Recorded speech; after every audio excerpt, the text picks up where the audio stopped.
And now I'd like to turn things over to William Corbett. Mr. Corbett is a poet, teacher, and editor who has become a fixture here in the Boston literary community. The director of student writing activities at MIT and director and editor for the small poetry press Pressed Wafer, he has also published numerous books, including poetry collections, memoirs, and edited volumes of letters and poems. He is also a great friend of Harvard Bookstore, including serving on the judging panel for last year's Set in Harvard Square short story writing contest. And we're delighted to have him here this evening to introduce Paul Auster. So now please join me in welcoming Bill Corbett.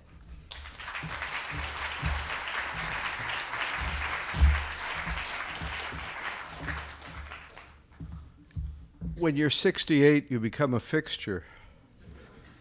Thank you, Rachel. In a few minutes, Paul Auster will read from his new novel, Sunset Park, whose publication date is today. This is the only reading of this novel Paul will give outside of New York City. We're lucky indeed.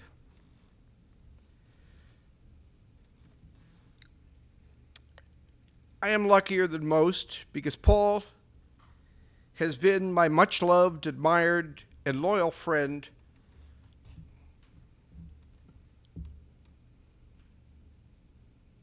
for more than 35 years.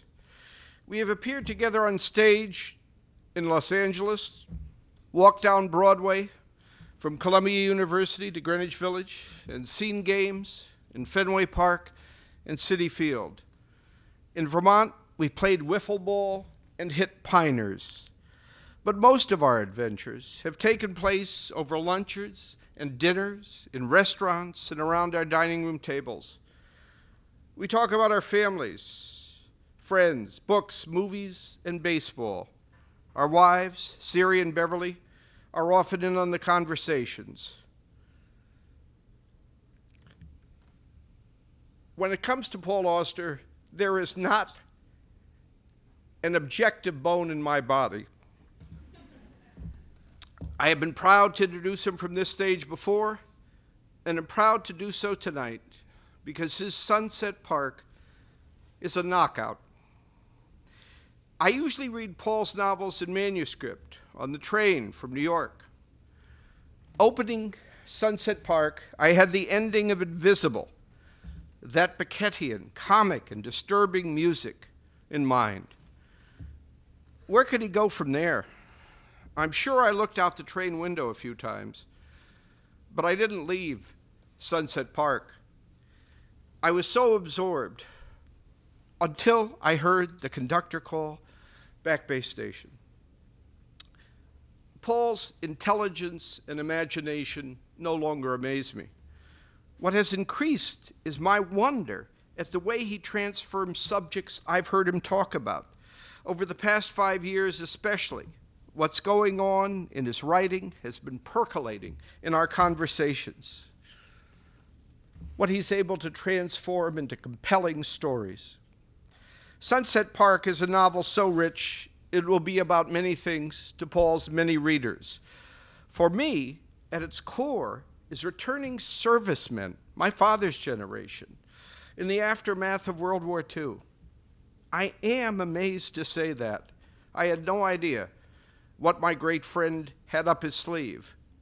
But in reading his novel, when I began to see what was there, I felt again the sensation high art delivers, art that enacts and is intuitive, inevitable, and ongoing after the last page. I felt alive, anew, intensified. Paul Auster.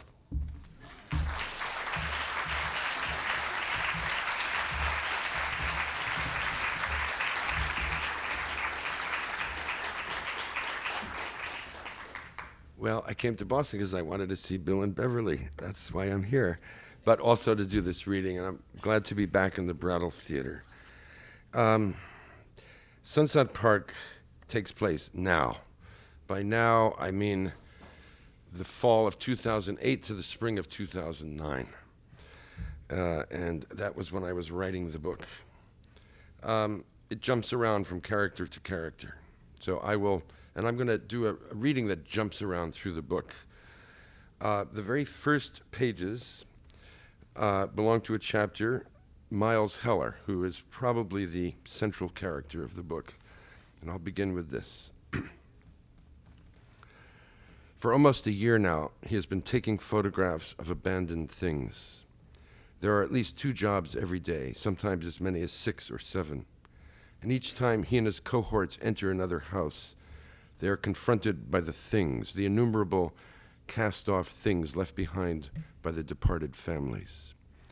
The absent people have all fled in haste, in shame, in confusion, and it is certain that wherever they are living now, if they have found a place to live and are not camped out on the streets, their new dwellings are smaller than the houses they have lost.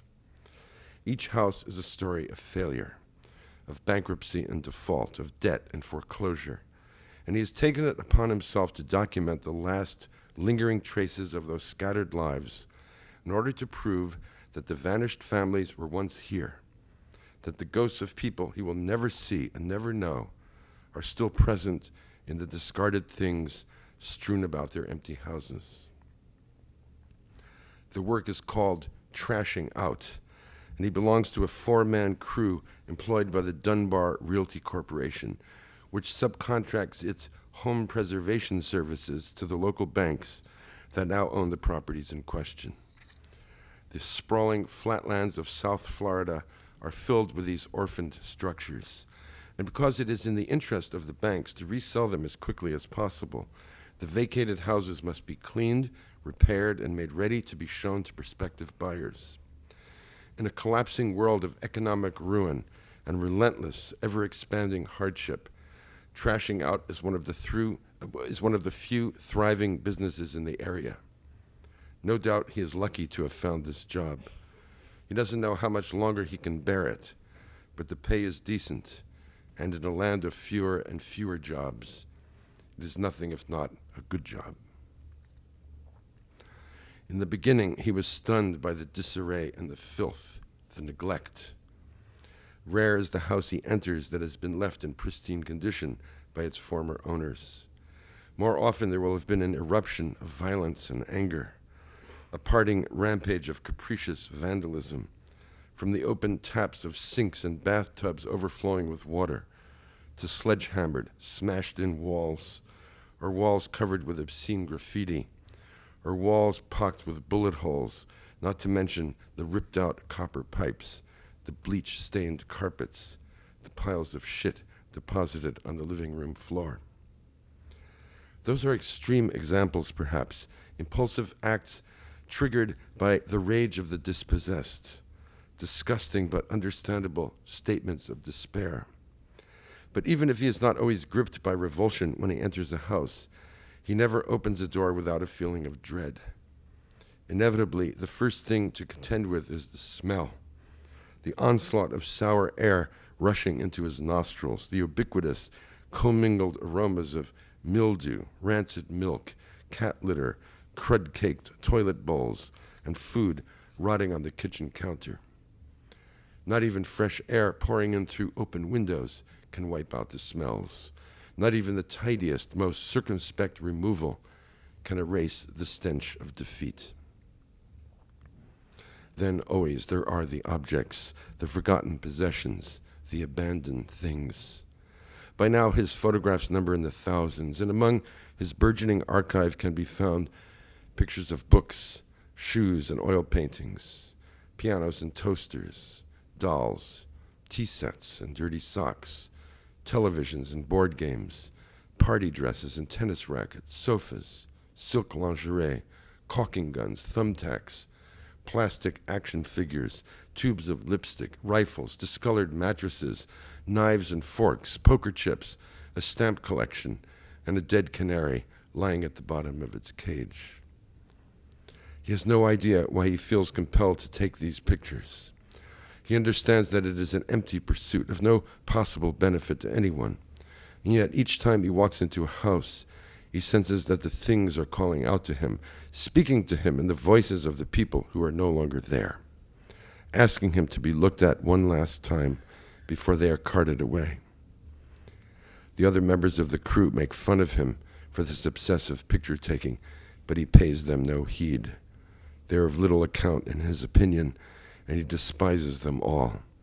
Brain-dead Victor, the crew boss, stuttering chatterbox Paco, and fat, wheezing Freddy, the three musketeers of doom. The law says that all salvageable objects above a certain value must be handed over to the bank, which is obliged to return them to their owners. But his co-workers grab whatever they please and never give it a second thought. They consider him a fool for turning his back on these spoils, the bottles of whiskey, the radios, the CD players, the archery equipment, the dirty magazines. But all he wants are his pictures. Not things, but the pictures of things. For some time now, he has made it his business to say as little as possible when he is on the job. Paco and Freddy have taken to calling him El Mudo. Okay, now I'm going to jump all the way to page 99. Miles starts out in Florida. I should say Miles is 28 years old. He's estranged from his family. He's been wandering around for 7 years. And his father is a publisher in New York. His mother, who left his father when Miles was only 6 months old, is an actress. And Miles winds up in New York late in the year 2008, early days of 2009, with 3 other people his age, late 20s, squatting in a house in Sunset Park, Brooklyn, an old abandoned wooden house. One of the people in the house is Alice Bergstrom. Alice is a person who was born in the Midwest, and she's doing a dissertation at Columbia. And they're all poor. All these people are struggling. They don't have enough money, and that's why they're squatting in the house. Alice's dissertation has to do with America immediately after World War II, 1945 to 47. And one of the things she examines is a film from that period, The Best Years of Our Lives. I don't know if anyone has seen it, the William Wyler film, 1946, which is about 3 returning servicemen. And I think it won 8 or 9 Academy Awards. And after Gone with the Wind, I think it was the biggest grossing film in American film history up to that point. All right, she's going to start writing about it, so she wants to look at the film again. It is deeply familiar to her, of course. After 4 or 5 viewings, she practically knows the film by heart. But she is determined to look for small things that might have escaped her notice earlier, the quickly passing details that ultimately give a film its texture. Already in the first scene, when Dana Andrews is at the airport, unsuccessfully trying to book a ticket back to Boone City, she is struck by the businessman with the golf clubs, Mr. Gibbons, who calmly pays his excess baggage charge while ignoring Air Force Captain Andrews, who has just helped win the war for Mr. Gibbons and his fellow countrymen. And from now on, she decides she will take note of each act of civilian indifference toward the returning soldiers. She is gratified to see how rapidly they mount up as the film progresses. The desk clerk at the apartment building where Frederick March lives, for example, who is reluctant to let the uniformed sergeant into his house, or the manager of Midway Drugs, Mr. Thorpe, who snidely dismisses Andrews' war record as he offers him a low-paying job, or even Andrews' wife, Virginia Mayo, who tells him to snap out of it, that he won't get anywhere until he stops thinking about the war, as if going to war ranked as a minor inconvenience, equivalent to a painful session at the dentist. More details, more small things. Virginia Mayo removing her false eyelashes, the roomy Mr. Thorpe squirting nasal spray into his left nostril, Myrna Loy trying to kiss the sleeping Frederick March, who nearly slugs her in response, the choked sob from Harold Russell's mother when she sees her son's prosthetic hooks for the first time, Dana Andrews reaching into his pocket to look for his bankroll after Teresa Wright wakes him up, suggesting in one quick, instinctive move how many nights he must have spent with low-life women overseas.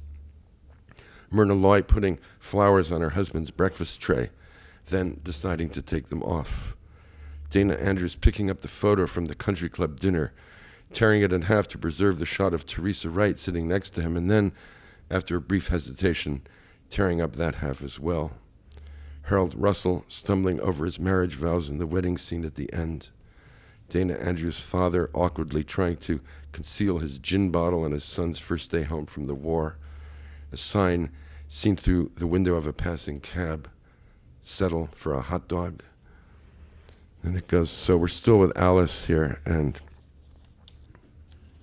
a couple pages later, she's doing her best to concentrate, to keep her eyes fixed on the screen, but midway into the film, her thoughts begin to wander.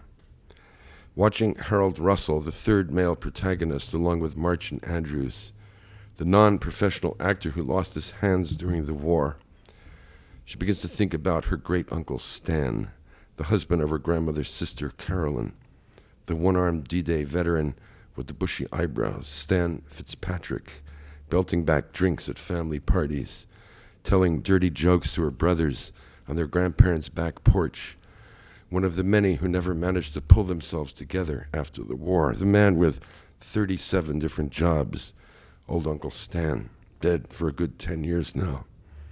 And the stories her grandmother has told her lately about how he used to knock Carolyn around a bit, the now departed Carolyn, knocked around so much she lost a couple of teeth one day. And then there are her two grandfathers, both of them still alive, one fading and the other lucid, who fought in the Pacific and Europe as young men. Such young men, they were scarcely older than boys. And even though she has tried to get the lucid grandfather to talk to her, Bill Bergstrom, the husband of her one surviving grandmother, he never says much, speaks only in the foggiest generalities. It simply isn't possible for him to talk about those years. They all came home insane, damaged for life. And even the years after the war were still part of the war. The years of bad dreams and night sweats, the years of wanting to punch your fist through walls. So her grandfather humors her by talking about going to college on the GI Bill, about meeting her grandmother on a bus one day and falling in love with her at first sight. Bullshit. Bullshit from start to finish. But he is one of those men who can't talk. A card-carrying member from the generation of men who can't talk. And therefore, she has to rely on her grandmother for the stories. But she wasn't a soldier during the war. She doesn't know what happened over there.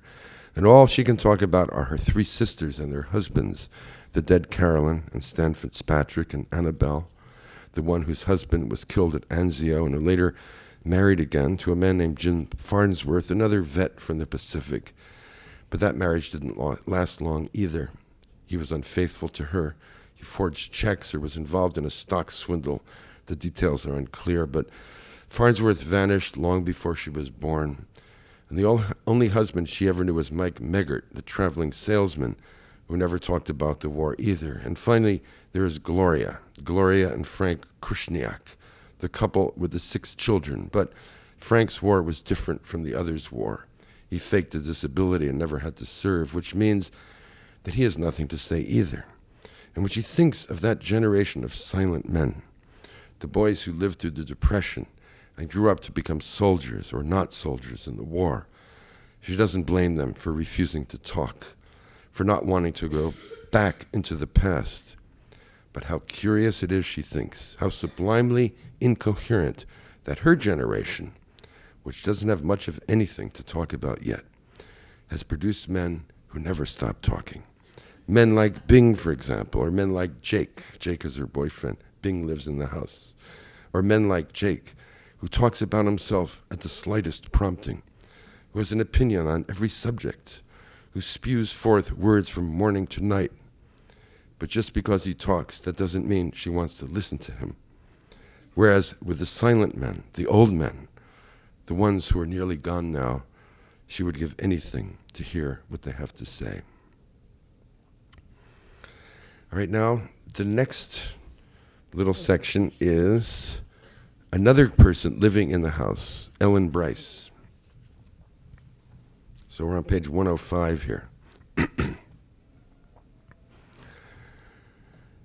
She is standing on the front porch of the house, looking into the fog. It is Sunday morning, and the air outside is almost warm.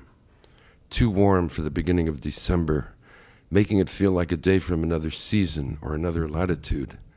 A damp, balmy sort of weather that reminds her of the tropics. When she looks across the street, the fog is so dense that the cemetery is invisible. I should add they're living across from Greenwood Cemetery in Brooklyn, which is an enormous place with over 600,000 people buried there. So dense that the cemetery is invisible. A strange morning, she says to herself. The clouds have descended all the way to the ground, and the world has become invisible, which is neither a good thing nor a bad thing, she decides, merely strange. It is early for a Sunday in any case, a few minutes past 7 o'clock, and Alice and Bing are still asleep in their beds on the second floor, but she is up at first light again as usual, even if there is little light to speak of on this dull, fog-saturated morning. She can't remember the last time she managed to sleep for 6 full hours, 6 uninterrupted hours without waking from a rough dream or discovering her eyes had opened at dawn. And she knows these sleep difficulties are a bad sign, an unmistakable warning of trouble ahead. But in spite of what her mother keeps telling her, she doesn't want to go back on the medication. Taking one of those pills is like swallowing a small dose of death. Once you start with those things, your days are turned into a numbing regimen of forgetfulness and confusion. And there isn't a moment when you don't feel your head is stuffed with cotton balls and wadded up shreds of paper. She doesn't want to shut down her life in order to survive her life. She wants her senses to be awake, to think thoughts that don't vanish the moment they occur to her, to feel alive in all the ways she once felt alive. Crack-ups are off the agenda now. She can't allow herself to surrender anymore. But in spite of her efforts to hold her ground in the here and now, the pressure has been building up inside her again. And she is beginning to feel twinges of the old panic, the knot in her throat, the blood rushing too quickly through her veins, the clenched heart and frantic rhythms of her pulse. Fear without an object, as Dr. Burnham once described it to her. No, she says to herself now, fear of dying without having lived. Then a few pages on, still with Ellen, who is trying to be an artist and not getting very far with it. And she works at a job in a real estate office that she doesn't really like very much at all. That was 5 years ago. Now, as she stands on the front porch of the house, wrapped in her overcoat and drinking her morning coffee, she realizes that she must begin again. Painful as it was to listen to Millie's words 2 months ago, the brutal and dismissive condemnation of her drawings and canvases was fully deserved. Her work doesn't speak to anyone. She knows she is not without skill, not without talent even, but she has boxed herself into a corner by pursuing a single idea, and that idea isn't strong enough to bear the weight of what she has been trying to accomplish. She thought the delicacy of her touch could lead her to the sublime and austere realm that Morandi had once inhabited. She wanted to make pictures that would evoke the mute wonder of pure thingness, the holy ether breathing in the spaces between things, a translation of human existence into a minute rendering of all that is out there, beyond us, around us, in the same way she knows the invisible graveyard is standing there in front of her, even if she cannot see it. But she was wrong to put her trust in things, to trust in things only, to have squandered her time on the innumerable buildings she has drawn and painted, the empty streets devoid of people, the garages and gas stations and factories, the bridges and elevated highways, the red bricks of old warehouses glinting in the dusky New York light.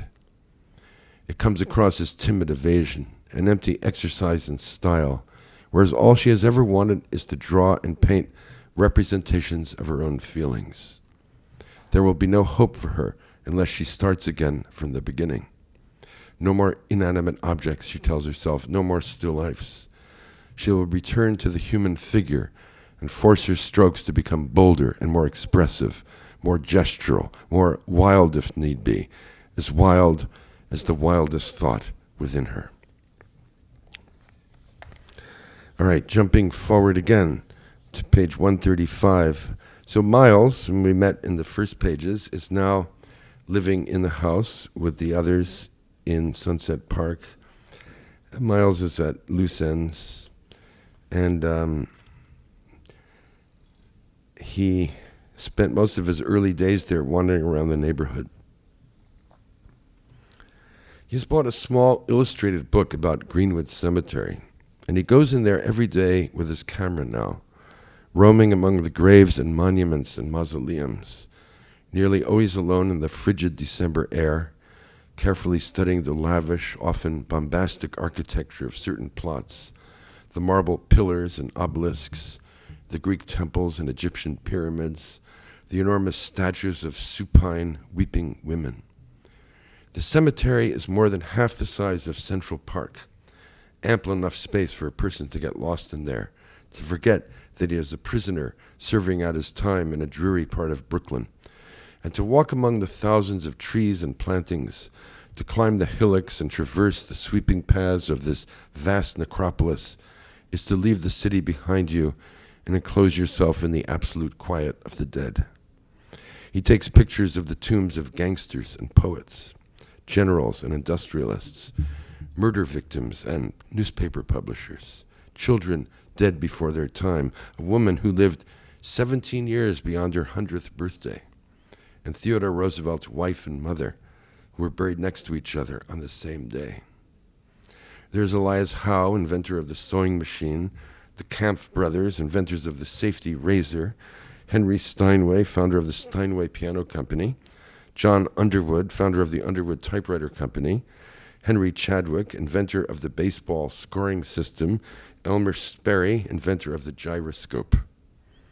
The crematory, built in the mid-20th century, has incinerated the bodies of John Steinbeck, Woody Guthrie, Edward R. Murrow, U.B. Blake, and how many more, both known and unknown?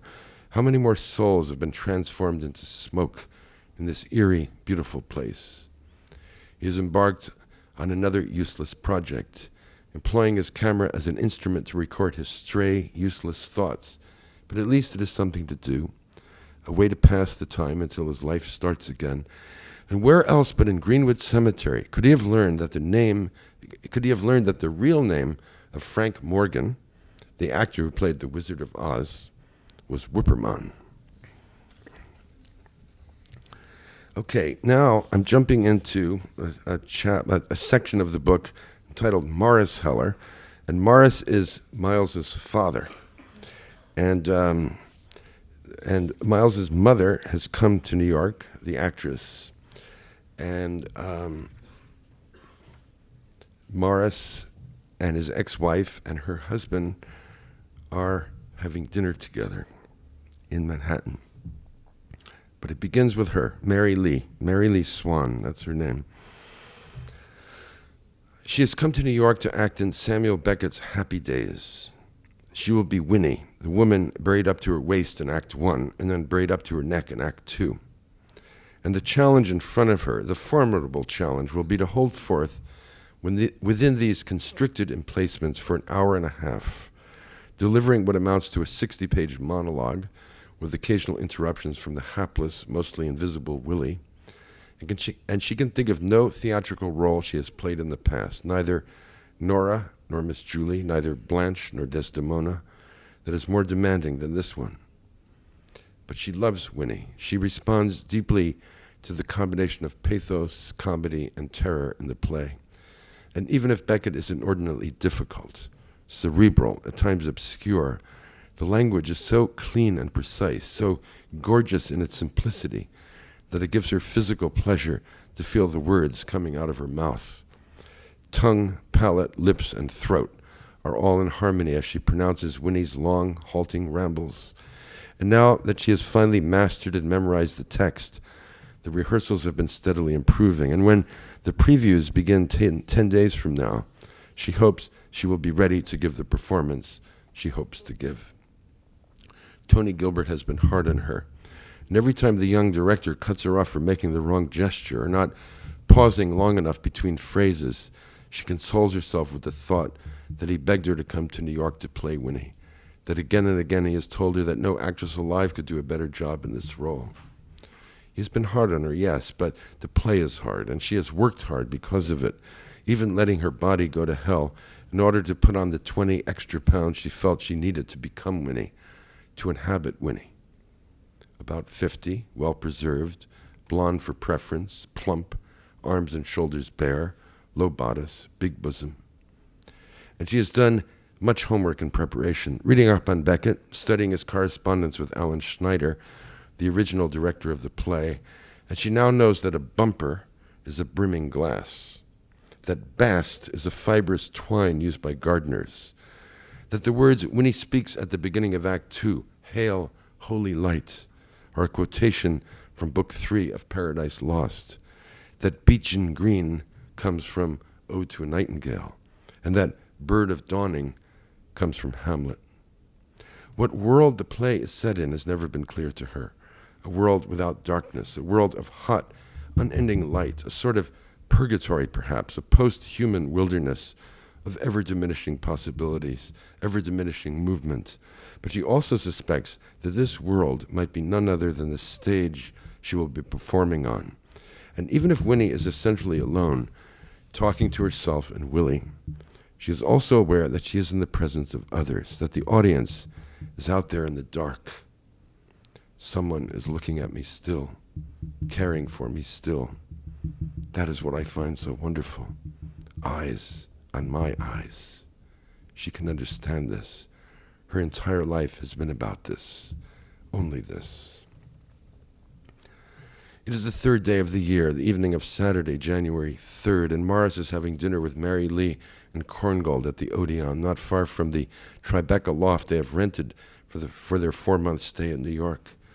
They arrived in the city just as he was preparing to leave for England, and although they have talked on the telephone several times in the past few months, they have not seen each other in a long while, not since 2007, he thinks, perhaps even 2006. Mary Lee has just turned 54, and their brief disputatious marriage is no more than a dim memory now. He bears her no grudge or ill will, is in fact quite fond of her, but she is still a conundrum to him, a puzzling mixture of warmth and distance, keen intelligence hidden behind brash, rough-and-tumble manners, by turns good-hearted and selfish, droll and boring, she tends to go on at times, vain and utterly indifferent to herself. Witness the increased poundage for her new role. She has always taken pride in her slim, well-maintained figure, has fretted over the fat content of every morsel of food that enters her mouth, has made a religion of eating properly. But now, for the sake of her work, she has calmly tossed her diet to the four winds. Morris is intrigued by this fuller, more ample version of his ex-wife, and he tells her that she is looking beautiful, to which she responds, laughing and then puffing out her cheeks, a big, beautiful hippo. But she is beautiful, he thinks, still beautiful even now, and unlike most actresses of her generation, she has not marred her face with cosmetic surgery or wrinkle-removing injections, for the simple reason that she intends to go on working as long as she can, deep into her old age if possible. And, as she once jokingly put it to him, if all the 60-year-old broads come across as bizarre-looking 30-year-olds, who's going to be left to play the mothers and grandmothers? Jumping ahead, page, still in Morrison's head. He is glad she is doing the Beckett. He thinks she is wise to have accepted such a daunting role. And as he looks at her across the table now, he wonders how this attractive but wholly ordinary woman, this woman with her fluctuating moods and vulgar passion for dirty jokes, has it in her to transform herself into so many distinct and totally different characters, to make one feel she carries all humanity inside her. Does it require an act of courage to stand up and turn your guts inside out before an audience of strangers?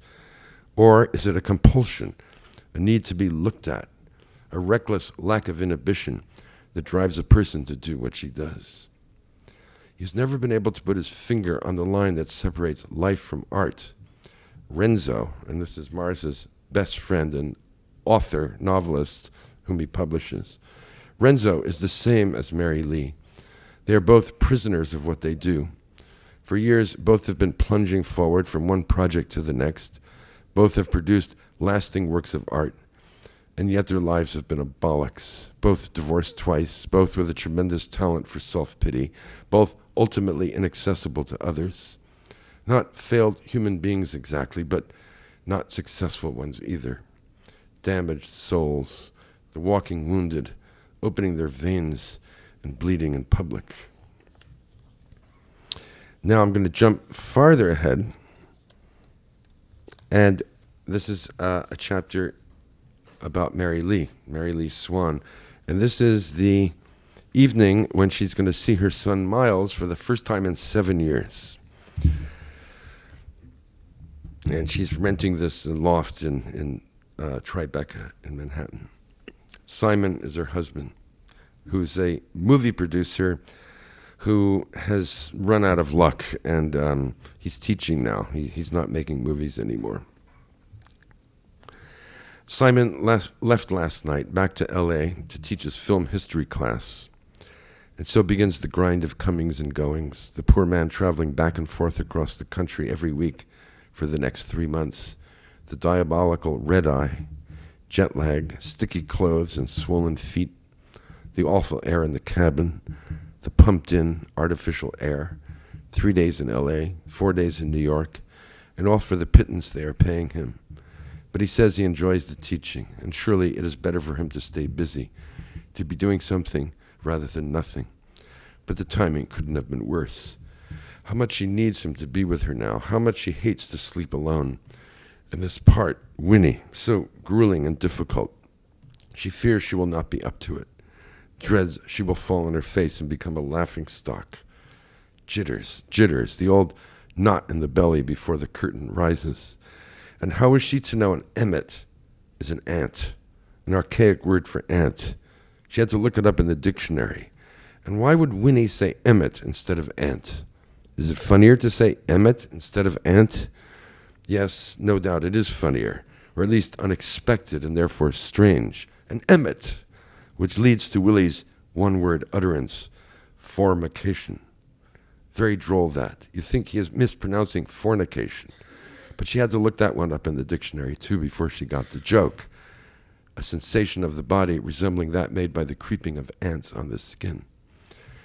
And Fred delivers the word wonderfully well. He has a fine Willie, a good soul to work with, and how nicely he reads the paper early in the first act, opening for smart youth, wanted, bright boy.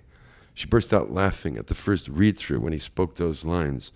Fred Derry, the same name as the character in that movie she watched with Simon the other night, the one he will be showing to his class today, The Best Years of Our Lives. An excellent old film. She choked up at the end and cried. And when she went to rehearsal the next day and asked Fred if his parents had named him after the character in that movie, her stage husband grinned at her and said, "Alas, dear woman, no.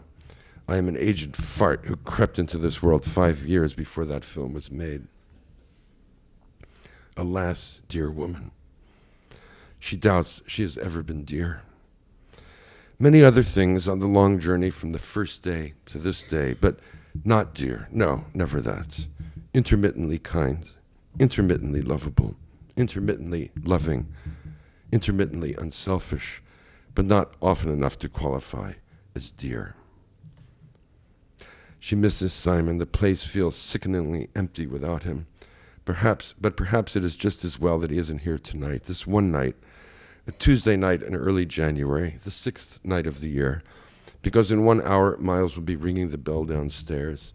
In 1 hour he will be walking into this third-floor loft on Franklin Street, and after 7.5 years of no contact with her son, 7.5 years, it is probably best that she see him alone, talk to him alone.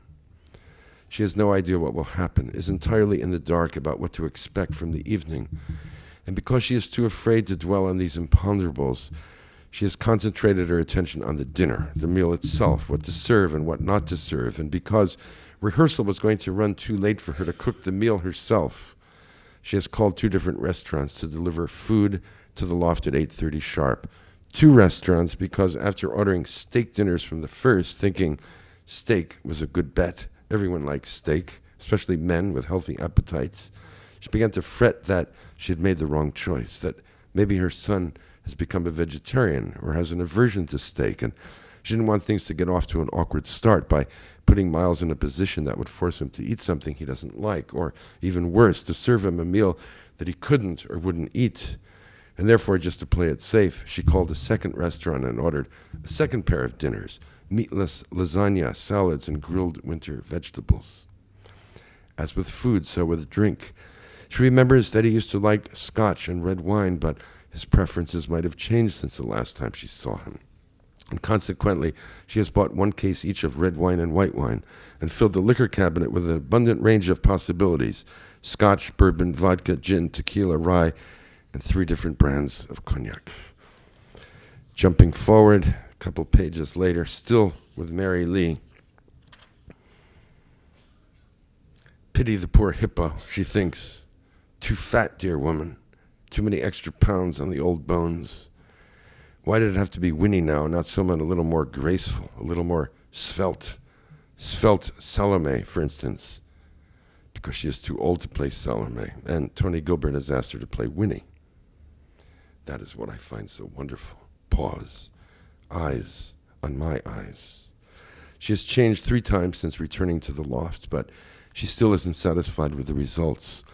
The hour is fast approaching, however, and it is too late to consider a 4th option: pale blue silk pants, white silk blouse, and a gauzy, loose-flowing, semi-transparent, knee-length jacket to mask the flab.